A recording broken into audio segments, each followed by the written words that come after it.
다 돌아앉으세요. 괜찮습니다. 네, 편하게 돌아앉으시고 다리 아프시면 다리도 펴셔도 괜찮아요. 부처님 향한 거 아니니까 네, 저쪽으로 다리 쭉 뻗으셔도 됩니다. 아셨죠? 네, 편하게 앉아 계시지 말고 편안하게 앉아 계세요.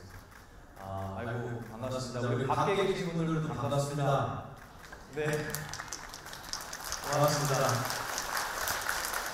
멀리서 많이 와주셨는데 제가 항상 시작하기 전에 후보조사 시작을 하는데 오늘은 시간이 좀 안 될 것 같아요. 우리 40분까지 끝내야 된다고 하시더라고요. 맞습니까? 모르겠어요? 여러분이 다 땡깡을 누르면 조금 더 하실 수 있을 것 같아요. 그래, 감사합니다. 네, 고맙습니다. 제 소개를 간단히 다시 올리겠습니다. 저는 저희 의사 스님께서는 원로 의장 스님이신 자자 방자 큰 스님이시고요. 예, 감사합니다. 저는 보만 스님입니다. 지금 경북 상주의 도박사라는 사찰에서 수행하고 있고 또 감사하게 오늘 초대해 주신 조계사 주지 스님과 또 대중 스님들 그리고 우리 불자 여러분께 진심으로 감사의 말씀을 드립니다. 고맙습니다.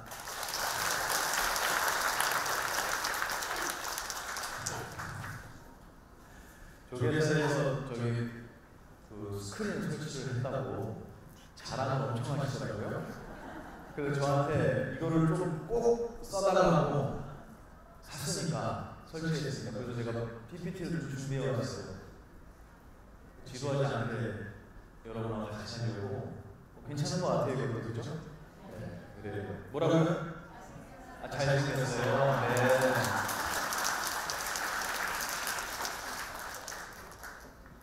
네. 이 방송을 아시는 분들이 있어요. 저렇게 제 숙명 아시는 분 계세요? 아세요? 뭐죠?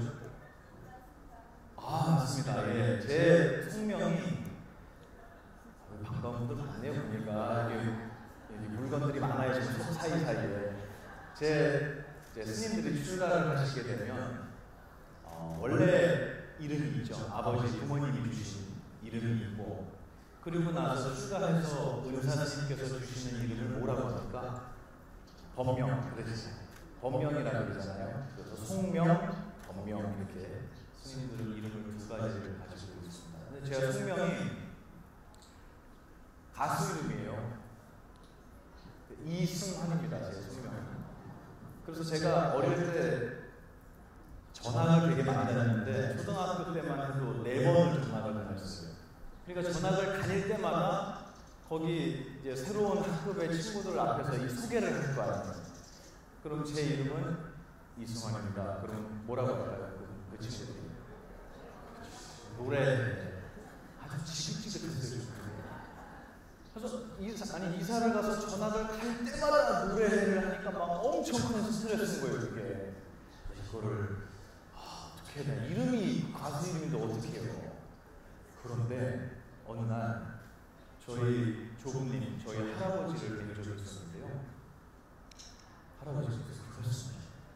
너 어릴 때 원래 이름이 있었다. 이렇게 말씀하셨습니다. 귀가 솔직하잖아요. 그래서 그 이름을 써야겠다. 이렇게 해서 제 어릴 때 이름이 뭔가요? 그랬더니 이승철이다. 어릴 때 이름이 이승철이었대요. 제가. 그 얘기를 듣고 나는 노래를 해야 되는 팔자인가 보다.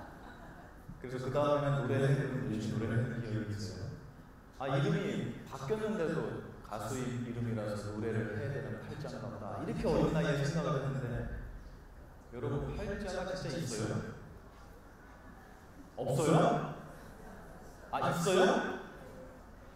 나 있다. 손 들어보세요. 나 있는 거 같아. 재밌네 오늘. 번쩍 들어보세요. 난 있다. 그렇죠. 있다. 그리고 난 없다. 그래요. 그럼 나머지는 뭐예요? 나머지는 오늘만 산다? 예전에 제가 그 평택 이함대 사령부 해군 군종장교에 근무를 할 때 그 이함대 있을 때요. 우리 입춘 되기 전에 무슨 기도하죠? 던지기도 하죠. 그때 무슨 풀이 합니까? 그렇죠. 여러분 올해 삼재풀이 하셨어요? 하셨어요? 안 하셨어요? 여기 굉장히 다양한 분들이 많이 있는 것 같아요. 안 했다, 했다.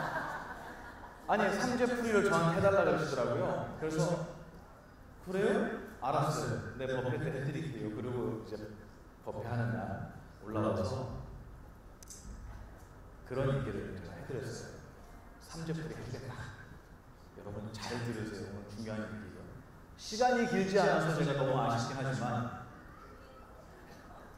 이 참새들이 지금 여기 와서 법문을 듣고 있네요. 반가워.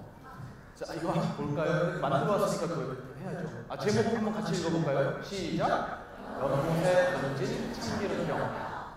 누가 참기름이래요? 여기 경상도 있네. 참기름병 보시는데요.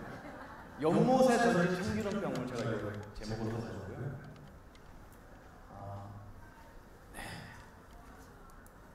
읽어보실래요? 읽어보죠. 시작! 부처님의 팔자는 어땠을까? 제가 그날 법회에 올라가서 이 얘기를 했어요. 우리 그 삼재풀이를 하든 여러분 사주를 보시든 그런 거 많이 보시잖아요. 그죠?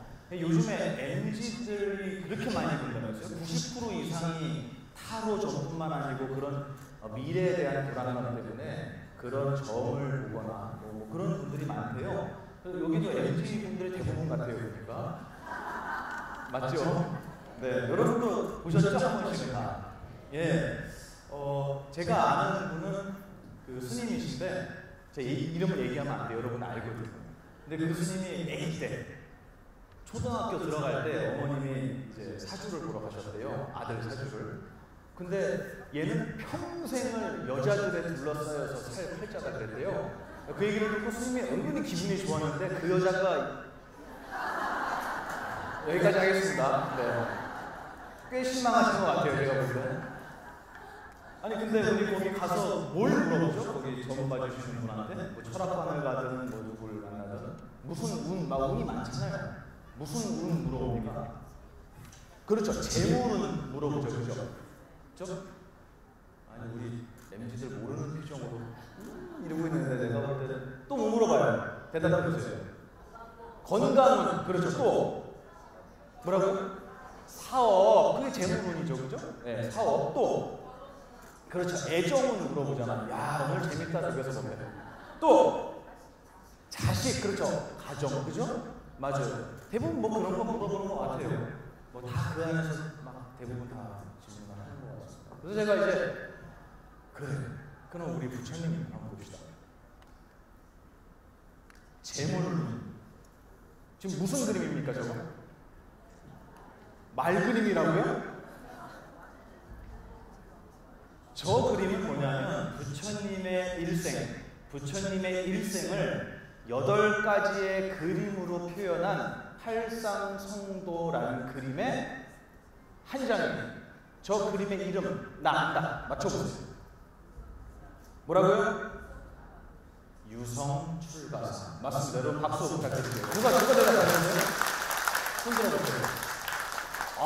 네, 선생님 감사합니다. 유성출가상, 사문유관, 성의 4개의 문을 다니면서 노병사 그리고 출가 수행자를 보시고 나서 부처님께서 나 좋아할래 이렇게 하신 거예요.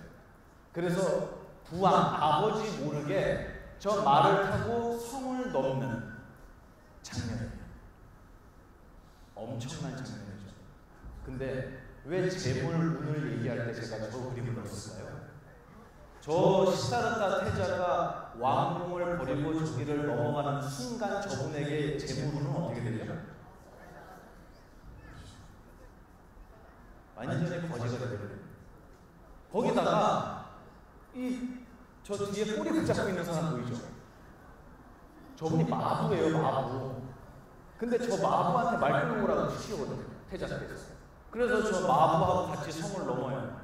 그래놓고 마부한테 뭘 주냐면 칼로 당신의 머리카락을 잘라요. 긴 머리카락을 잘라서 머리카락을 주고, 그리고 손에 찬 거, 귀에 찬 거, 반지에 이런 폐물을 왕자가 갖고 있던 금부치를 전부 다 마부에게 줍니다. 마부 이름 아는 사람. 뭐라고요? 아, 맞습니다. 네, 여러분 박수 한번 부탁드립니다. 박수 한번 받고 싶어서 저를 큰 소리로 손까지 들고. 감사합니다. 네. 그래서 저희 인도 이름으로 찬타카라고도 하고요. 찬다라고도 합니다. 그 마부가 쫓아가요. 그래서 내 머리카락하고 이거 이 금부치하고 전부 다 우리 아버지한테 왕이죠, 왕. 그죠? 정반왕에게 갖다 드려. 그리고 내가 정각 깨달음을 얻어서 생로병사로부터의 해탈을 이루지 않는 한 나는 절대로 왕궁으로 돌아가지 않을 거야. 이거 전해라고 했어요. 저분 기분이 어땠어요? 가면 죽는 거예요. 가면 죽는 거예요. 그러니까 안 간다 그래요, 처음에. 근데 괜찮아, 가라. 그래서 결국에는 저 찬타카가 울면서 이 왕자의 머리카락과 금부치를 들고 부왕 정반왕에게 가서 전달해 줍니다. 왕자가 궁이 너무 싫어서 나는 절대로 왕궁으로 안 돌아갈 거야. 안 돌아갈 거야. 이거 세 글자 줄이 뭔지 아세요? 네? 궁시렁.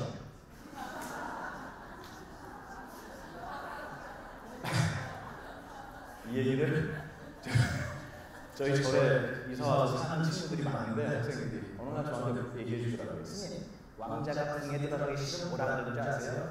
궁시렁 주시면 안 돼요. 태자께서 궁시렁 부르고 나가시는 거예요. 저 순간 저분은 평생 무슨 팔자? 거짓 팔자. 맞아요. 평생 밥그릇 하나, 밥그릇 이름 뭡니까? 바로 하나 들고 신발도 없어요. 맨발로. 그리고 입고 계시는 옷은 뭐예요? 분소이. 여러분 공부하세요. 알려드릴게요. 분소이가 뭡니까? 시신을, 그렇죠. 시신을 둘둘 감아서 길에다 갖다 버린 거예요. 숲에다 갖다 버린 거예요. 그 숲 이름 뭡니까? 시타리. 그래서 우리 시달림이 났다 그러잖아요. 돌아가죠. 거기다 갖다 버린 거예요. 그래서 그거 갖다가 베껴서 당신이 평생 몸에다 두르고 맨발로 밥그릇 하나 들고 온 인도를 걸어 다니면서 그날 먹을 거 못 먹으면 굶는 거예요. 그리고 그날 먹을 거 받으면 드시는 거예요. 그래놓고 45년을 설법을 하셨어요. 그리고 마지막에 열반하실 때 무슨 재물을 남기셨습니까? 있어요? 없어요. 부처님한테 재물은 없다. 다음 거 볼까요? 뭐라고 써 있습니까? 예, 여러분 좋아하시는 거죠. 애정은 저 장면이 무슨 장면이냐면요, 상아에다가 조각을 한 거래요. 저 인터넷 찾으면 나옵니다. 저게 무슨 장면이냐면요, 저기 한 분이 서 계시죠, 오른쪽에, 그죠? 그리고 한 분은 누워 계시죠? 그리고 그 앞에 쬐끄만 아기가 있죠. 맞춰보세요. 무슨 장면인가? 뭐라고요? 수유한다. 저 뒤에 계신 분이 시타르타 태자예요. 그리고 누워 계신 분이 태자의 부인 누구죠? 마야 부인 아니에요. 마야 부인은 어머님. 이거 박수 못 받아 이런 식으로. 야쇼다라. 족보를 자꾸 꼬시는데요. 난 처음 들었는데 마야 부인은. 야쇼다라 공주가 부처님의 아들 누구? 라훌라를 안고 잠이 들어있는 모습이에요.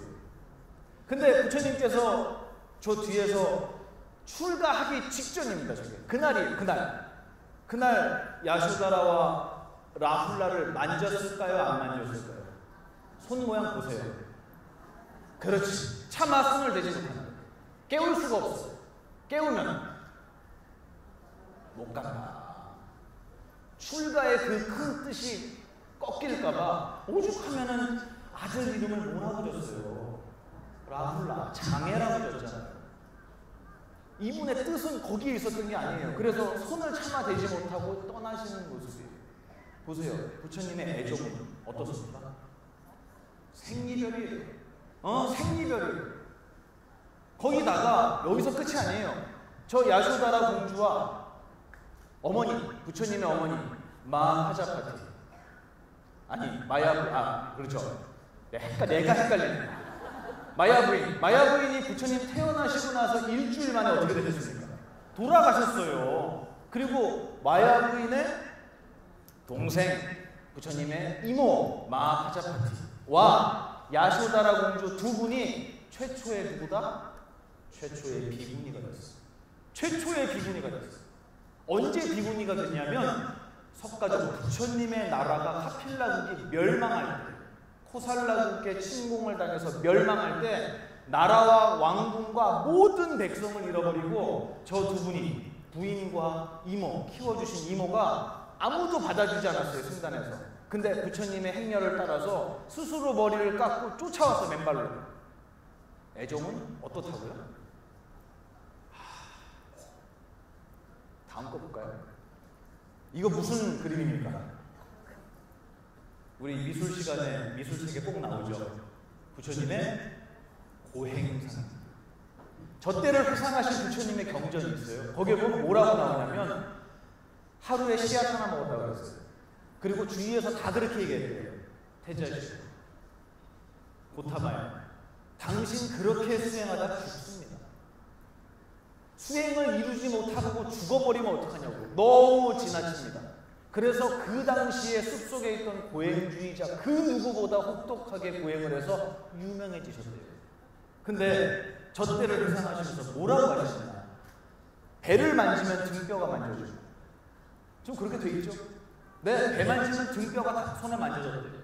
그리고 팔다리를 손으로 쓰다듬으면 모든 털이 다 부서져서 쏟아졌다고. 머리 안에는 새가 집을 짓고 아까 참새 여기 있습니다. 그리고 눈은 너무 깊이 들어가서 우물에 비친, 우물 속에 비친 별처럼 빛난다 이렇게 표현했어요. 그리고 일어서서 뭔가를 먹으려고 아니면 뭐 해우소를 용변을 보기 위해서 자리에서 일어나면 앞으로 꼬꾸라지고 다시 일어나려고 하면 뒤로 넘어져요. 몇 년 고행하셨죠? 6년 고행하셨어요. 며칠 전에 우리 수능 날이었죠? 우리 학생들 12년 고행합니다.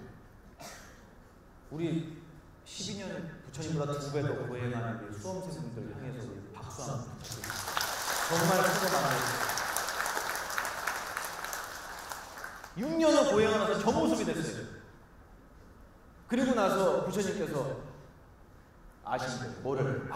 육신을 괴롭혀서 마음이 편안해지는 일은 없구나. 그런 일은 없다. 고행은 틀렸다. 라고 말씀하시고 목욕을 하신 뒤에 처음으로 우유죽을 받아주시죠. 누구에게? 그렇죠. 수자타에게 우유죽을 받아줬어요. 근데 그 장면에 무슨 장면이 나온 줄 아세요? 수자타의 우유죽을 공양 올리면 저처럼 아유 감사합니다. 아유 내가 좋아하는데 이러고 먹었을까요? 그걸 받아 먹을 힘이 없어서 수자타의 무릎을 베고 누웠어요. 그리고 수자타가 입에다 떠놓았어요. 그 모습을 보고 같이 출가했던 오비구, 옆에서 부처님을 옹호하고 보호했던 아버지가 보낸 사실은 신하들이었어요.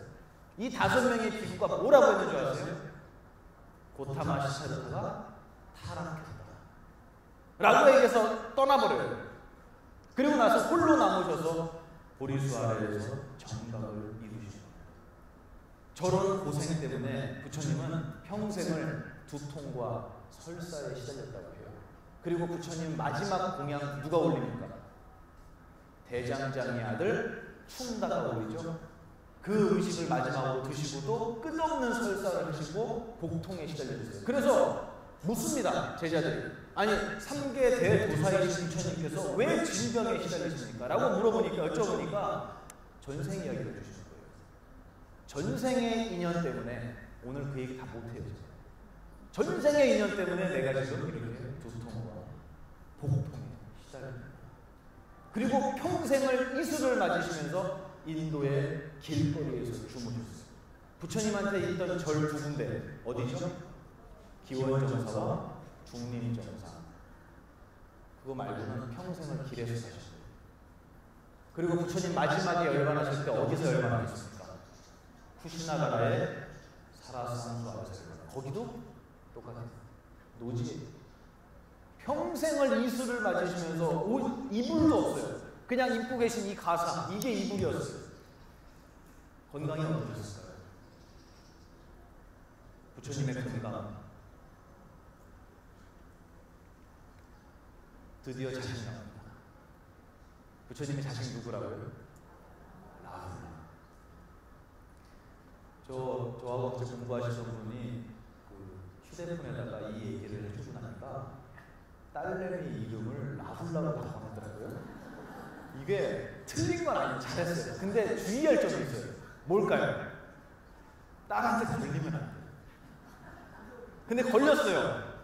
근데 그 딸도 저래서 공부를 하는 거예요. 중학생인데. 그 라훌라가 무슨 뜻이라고요? 장애. 여기 딸이 아닌 거예요. 내가 엄마 장애야! 이렇게 소리를 지는 거예요. 엄마가 뭐라고 그랬어요? 맞아. 부처님의 자식이 있었습니다. 저 장면은 무슨 장면인 줄 아세요? 부처님의 자식이 라훌라 존재였잖아요. 근데 뭐 경전마다 다르긴 한데 보통 7살에서 9살 사이에 출가했다라고 해요. 그것도 저 부처님 따라서 출가하겠습니다. 이게 아니라 어머님이 야쇼다라 공주가 보내요. 아버지한테. 너희 아버지가 온 우주의 진리를 깨달은 붓다다. 가서 유산을 받아오라 라고 얘기했어요. 무슨 유산을 받아오라고 한 걸까요? 왕권을 받아오라고 한 거 아닐까요? 근데 라훌라 존자가 7살, 9살 사이라고 했잖아요. 그래서 부처님한테 와서 유산을 주십시오 했더니 부처님께서 제자를 주셔서 출가를 시켜라 이렇게 얘기하셨어요. 이게 내 유산이다. 그래서 출가를 해요. 근데 7살짜리가 뭔 출가를 합니까? 저도 어릴 때 절에 들어갔지만 아무것도 몰라요. 그러니까 밤에 엄마 보고 싶다고 울었대요. 라훌라 존자가. 그럴만 하죠. 길에서 사는데 거기다가 쫙다 무서운 스님들밖에 없는데 울었대요. 엄마 보고 싶다고. 거기다가 조금 나이를 더 먹으니까 자기 아버지가 누구예요 지금? 부처님이잖아요. 실세잖아요. 아빠 찬스. 아빠 찬스를 쓴 거예요. 그래서 항상 다른 어른 스님들, 사형 스님들에게 예의 없이 말하고 지가 하고 싶은 거 고집 부리고 욕심 부리고 남들 험담하고 우리 사춘기 중학생들이 하는 모습 생각해 보세요.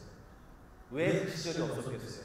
그렇게 했었다는 거예요. 그래서 부처님 어느 날 아들을 불러요. 라훌라. 그래서 저 앞에 지금 부처님 발 앞에 뭐가 있습니까?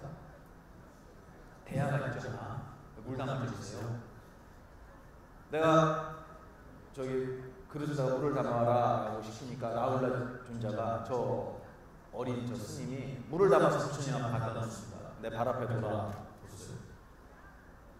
그리고 거기다 발을 씻으셨어요. 그리고 이렇게 말씀하십니다. 라훌라야, 저 물 먹을 수 있겠냐? 여러분 먹을 수 있어요? 대부분 빈말로 먹을 수 있다고 하는데 아무도 대답 안 해요. 이쪽은 먹을 수 있어요? 여기도 그러네. 저는 먹을 수 있을 것 같은데. 똑같이 못 먹습니다. 더러운 물입니다 라고 얘기하는 거예요.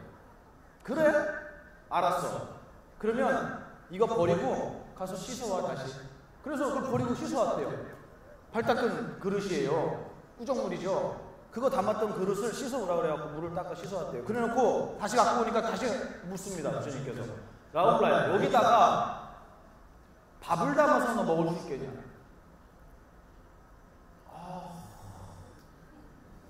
찝찝합니다. 그래? 그러고는 세 번째로 무슨 모습을 보이셨냐면 발 앞에 있는 저 그릇을 발로 툭 차셨대요. 그냥 그릇이 떼굴떼굴 굴러갔다는 거예요. 그러니까 이 라훌라가 그걸 다 봤겠죠? 뭐라고 물어보시냐면, 라훌라야, 저 그릇이 깨질까봐 너 조마조마했냐? 이렇게 물어보죠. 그랬더니 아니요, 뭐 발 닦으면 뭐 대야 저거 별거 아닌데요? 이렇게 말씀하셨죠. 그때 부처님께서 한 말씀 더 하시죠. 우리의 마음이라는 것은 한 번 더러운 물을 담고 나면 비록 그 더러운 물을 쏟아내고 깨끗이 닦는다고 해도 밥을 담을 수 있는 그릇이 되지 못한다는 거예요. 그리고 내가 발로 저 그릇을 걷어차서 떼굴떼굴 굴러가도 너가 아까워하거나 조마조마하는 마음을 내지 않았듯이 마음의 구정물을 담고 있던 사람은 떼굴떼굴 굴러가도 그 사람이 깨지거나 다칠까봐 주위에서 아무도 걱정하지 않는다고 얘기해 주십니다. 무슨 뜻인지 아시겠죠?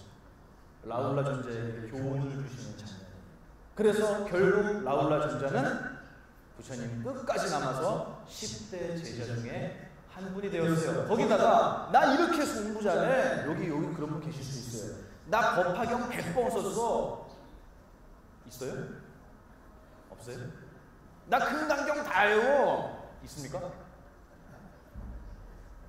그 뒤로는 라울라 존자가 내가 하고 있는 수행의 결과에 대해서 그 누구에게도 자랑하지 않아요.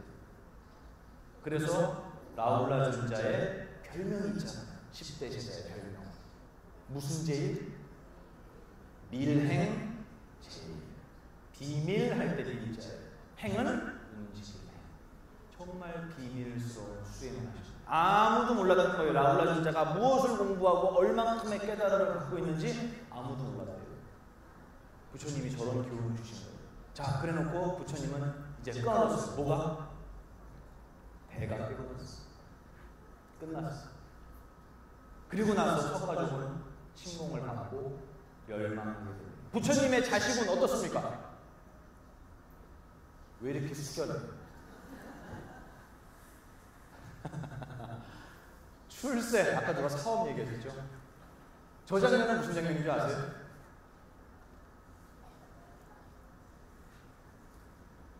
팔상성도의 마지막 장면. 부처님께서 열반하시는 장면입니다. 관에 부처님이 누워 계시고 가섭존자가 찾아와서 부처님께 부처님 상수 제자인 가섭이 도착했습니다 라고 말씀을 드리니까 관 밖으로 두 발을 보이신 거예요. 네 글자로 뭐라고 합니까? 곽시쌍부. 가섭존자에게 법을 위촉하시면서 두 발을 관 밖으로 내보이시고 관에 저절로 불이 붙었다라는 이야기가 나옵니다. 그래서 제자들이 막 슬퍼하고 있죠. 네, 울고 있습니다. 불교에서 출세는 세속을 벗어나서 진실의 세계로 들어가요. 수행의 세계로 들어가서 스승이 되는 길을 출세라고 해요. 근데 우리 세속에서의 출세는 뭐라고 하죠? 더욱더 고단하고 높고 힘든 곳으로 올라가는 것을 출세라고 해요. 정반대죠. 부처님의 출세, 운 어땠을까요? 마지막까지 저 제자들에게 보인 것은 두 발밖에 없었어요. 그 어떤 절 하나도 내려요. 대웅전, 이렇게 훌륭한 대웅전, 이렇게 훌륭한 우리 불자분들, 그때는 경전도 없었어요. 맞죠? 이렇게 훌륭한 팔만대장경 없습니다. 아무것도 없었어요. 그저 남기신 거라고는 제자들밖에 없었어요. 그렇게 생각하면 우리 대한민국의 불교는 최고예요. 보물 덩어리. 전 정말 자랑스러워요. 대한민국의 불교가 정말 자랑스러워요. 이름도 모르고 사라지신 수많은 스님네들이 이 자리를 지키셨기 때문에 여러분이 앉아있는 이 조계사, 이 건물이 있었어요. 남아있었던 거예요.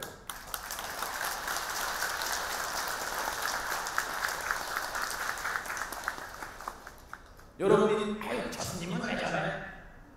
했죠? 빵 터지셨어요. 했어요. 저 스님은 좀 이상한 것 같아 라고 말했던 그 스님들까지 전부 다 포함해서 그 많은 스님들이 계셨기 때문에 오늘 여러분이 앉으셨어요. 그리고 이 보만이라는 아무것도 아닌 힘이 여러분 앞에서 이 부처님의 가르침을 전할 수 있는, 그분들의 발자국이 없었으면 없었어요. 누구를 평가하고 누구를 판단하기 전에 그분께 무엇을 배울 수 있는가를 여러분 잊지 말으셔야 돼요. 부처님 가르침은 요리조리 피해가는 가르침이 아닙니다. 내가 이번에 선제가 들어서 물 조심하라 그러니까 이번에 바닷가 가지 말자. 이런 종교가, 이런 가르침이 아닙니다. 그 어떤 일이 내 앞에 오더라도 두려움 없이 나아가는 거예요. 부처님 그렇게 사시는 거예요. 우리 누구 제자예요? 고만 스님 제자입니까 여러분? 아니래. 저 그거 여기서 마시겠습니다. 여러분 누구 제자예요? 석가모니 부처님 제자예요. 부처님이 언제 요리조리 야 이번엔 동쪽이 위험하다니까 서쪽으로 가자 언제 그러셨어요? 인연이 닿으시면 무조건 가십니다. 앙굴리말라 살인자 연쇄살인범이에요. 지금으로 얘기하면 살인자가 나타나는 길도 부처님은 걸어가셨어요. 결국 구제하셨어요. 우리는 부처님 제자. 뭐가 두려워서 이리저리 피하고 도대체 뭐가 걱정되고 뭐가 두려웠을까요? 우리는 부처님이 제자예요. 수행자예요. 저는 항상 말씀드립니다. 내가 과거에 지은 전생에 지은 어리석음이 있어서 거기에 대한 씨앗이 나에게 심어져 있고 그것이 싹이 터서 열매를 맺어서 나에게 고통스러운 일이 앞으로 다가올 거라고 칩시다. 있을 거예요. 저도 있을 거예요. 하지만 저는 두렵지 않습니다. 다 오라 그래. 다 오라 그래 한 번에. 하나도 무섭지 않아요. 왜요? 우리는 석가모니 부처님의 제자예요. 불안해하지 마세요. 내가 지은 게 있다면 그대로 다 올 거예요. 그리고 아무렇지 않게 받으세요. 괜찮습니다. 제 그 상담 시간에 20대, 30대 친구들이 하는 얘기가 있어요. 스님, 제가 어릴 때 너무 불우하게 살고 이렇게 부모님한테 버림받고 이렇게 상처가 있습니다. 제가 뭐라고 하는 줄 아세요? 그 상처가 지금 너가 행복하고 자랑스럽고 당당하다면 그 상처는 너에게 훈장이 될 거예요. 하지만 그걸 숨기고 싶어하고 그것 때문에 나는 맨날 이렇게 뒤에서 슬픈 일을 많이 나는 억울한 일을 이렇게 많이 당해. 난 그래서 세상에서 큰 소리 칠 수 없고 세상에 떳떳하게 나갈 수 없어. 나는 출발선이 일반 사람들하고 달라. 난 저 뒤에서부터 억울한 초라한 불쌍한 인생을 시작했어 라고 생각한다면 그 상처는 흉터가 되는 거예요. 흉터가 되는 거예요. 나의 지금에 오는 고난을 흉터로 만들 거냐 훈장으로 만들 거냐는 지금 여러분의 견해에 아무것도 두려워하지 마세요. 오늘 제목이 기름병이잖아요. 빨리 끝내야 돼. 지금 벌써 50분이에요. 혼나요. 선생님들한테. 계속해요? 거짓말. 여러분 이렇게 얘기해놓고 좀 시간이 지나잖아요? 그럼 저 뒤에 소리가 들려요. 아이고 당 떨어진다. 그래요. 아이고 당 떨어진다. 아이고 당. 뭐라고요? 예. 아 그래요. 감사합니다. 자 부처님의 팔자 보셨죠?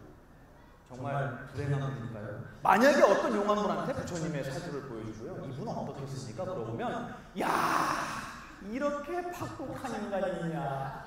그 많은 재물, 그 많은 금은보화, 그 많은 권력을 다 지발로 걷어차고 평생을 남에게 겨우 한 끼 그것도 국거를 해갖고 빌어먹으면서 평생을 맨발로 옷 한 벌도 없이 살다가 자식 대 다 끊어지고 자기 집안 왕국 다 말아먹고 그리고 결국은 제자들 그것도 스님들 몇 명 남겨놓고 이 세상 떠날 팔자야.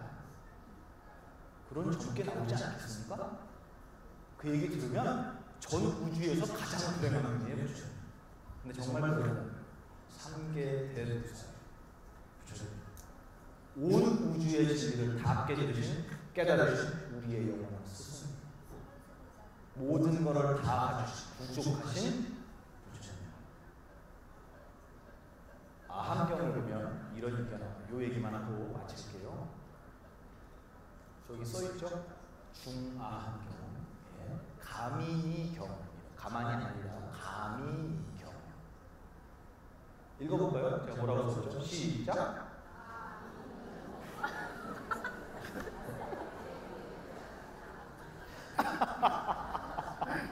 아, 여기 국회예요? 왜 이렇게 마음이 안 맞아요? 저 위에 거 큰 글씨 읽으라고 한 거예요. 미안합니다. 제가 제대로 읽지 못해서 다시 할게요. 이거 편집이 되겠습니까? 생방송인데 다시 할게요. 저 위에 두 줄만 읽어주세요. 크게 시작. 맞습니다. 저 가민이가 사람 이름이에요. 아주 젊고 잘생긴 그 당시에 귀족의 자제였다고 해요. 이 가민이라는 젊은이가 부처님을 찾아와서 질문을 해요. 부처님, 여기 옆에 어디 종교 가니까 거기는 죄를 져도 회개만 하면 천상에 태어나고 평생을 나쁜 짓을 하고 욕심부리고 남을 해코지하고 살아도 죽고 나서 기도 잘 드리고 거기에 계신 신에게 제물을 바치고 나면 극락 천상에 태어난다고 합니다. 정말 그럴 수 있습니까? 정말 그럴 수 있다면 저 좀 그렇게 해주세요 부처님, 이렇게 얘기했대요. 왜 이렇게 숙여요? 남 얘기 같지가 않습니까? 그랬더니 부처님께서 뭐라고 말씀하시나요? 가민이야, 숲속에 있는 큰 깊은 연못에 저 위에 병 뭐예요? 저 왼쪽 위에 있는 거, 우리 부사애들 좋아하는 거잖아요. 참기름병. 저 국산 되게 비싸대요. 요즘에는 이런 비교 못해요. 뭐라 그러시냐면 참기름병을 경에 참기름이라고는 안 나와요. 이제 우유로 만든 기름, 버터를 얘기하는 것 같아요. 어쨌든 저 기름병을 저 깊은 연못에다가 던져요. 그러면 병이 깨져 안 깨져요? 깨지죠? 살살 던지지 말고 세게 던지고 깨지게 던지세요. 아까워. 팍 던지니까 깨졌어요. 깨지면 기름은 어떻게 되죠? 물 위에 뜹니다. 병 조각은 가라앉습니다. 가민이야, 너가 지금까지 지어온 모든 행위, 업 가운데 착한 행위, 선업은 기름이 물에 뜨듯이 착한 업은 착한 업대로 떠오를 것이고, 악한 업은 악한 업대로 어떻게 될 것이다? 가라앉을 것이다. 기도한다고 위에 떠있는 기름이 물속으로 가라앉겠습니까? 이 말씀해 주셨어요. 너가 지은 대로 너가 받을 것이다. 무슨 법? 인과법. 맞습니다. 우리는 인과법을 알고 인과법을 믿고 인과법으로 살아가는 수행자들이에요. 제가 오늘 여러분에게 드리고 싶은 얘기는 바로 그거였어요. 아무것도 두려워하지 마세요. 설사 내가 어리석어서 지은 과거에 악업이 있다 하더라도 여러분 당당하게 받을 수 있어요. 괜찮아요. 우리는 부처님 제자예요. 부처님 앞에 절할 때 저 부자에게 해주세요. 저 107호보다도 잘생겨 해주세요. 이번에는 차 새로 받았네. 그거 내가 타고 싶었는데. 이러지 마시고 부처님 감사합니다. 이렇게 절할 수 있게 해주셔서 감사합니다. 이런 위대한 가르침을 주셔서 감사합니다. 내가 당신의 가르침으로 우리 가정을 이루고 내 자식들을 훌륭하게 키워냈으며 앞으로 어떤 일이 와도 저는 흔들리지 않겠습니다. 라고 생각하고 절하시라는 제 간절한 부탁입니다. 고맙습니다. 저는 수타니 파타의 이 문구를 좋아합니다. 나에게 힘든 일이 기다리고 있으니까 이번에는 오른쪽으로 삭혀요. 왜 다음에는 왼쪽으로 삭혀요. 그러면 안 옵니까? 힘든 일? 두려워하지 마세요. 부처님 앞에 저기 보니까 연등에다가 이렇게 소원지도 적고 그러시더라고요. 제가 며칠 전에 그 BBS 라디오에 나갔는데 거기 어떤 분이 그 라디오에 질문을 했어요. 생방송 중에. 질문이 뭐였냐면, 스님, 저 부처님 앞에 소원지에다가 그 왼수 같은 욕을 좀 써도 되겠습니까? 이걸. 그래서 뭐라고 쓰니까 급사 뭐 이런 거 써도 되겠냐. 소원지에다 급사 쓰면 돼요, 안 돼요? 안 돼요? 그러면 전교에서 꼴찌하는 내 아들 대학 붙게해달라는 거 써도 돼요, 안 돼요? 이거 막 갈리잖아요. 이거 막 돼요, 안 돼요? 발음이 부정확해. 네요, 이렇게 얘기하잖아요. 제가 뭐라 그랬냐면 쓰세요 그랬어요. 급사라고 쓰시라고. 그러면 부처님이 들어주겠냐고.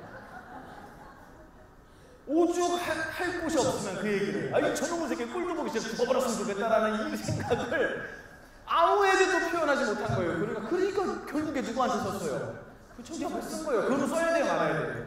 써야지. 부처님 제 마음이 이렇게 어리석습니다 라고 쓰세요. 거기다가 저놈의 새끼 급사했으면 좋겠다고. 그럴 일은 안 일어나니까.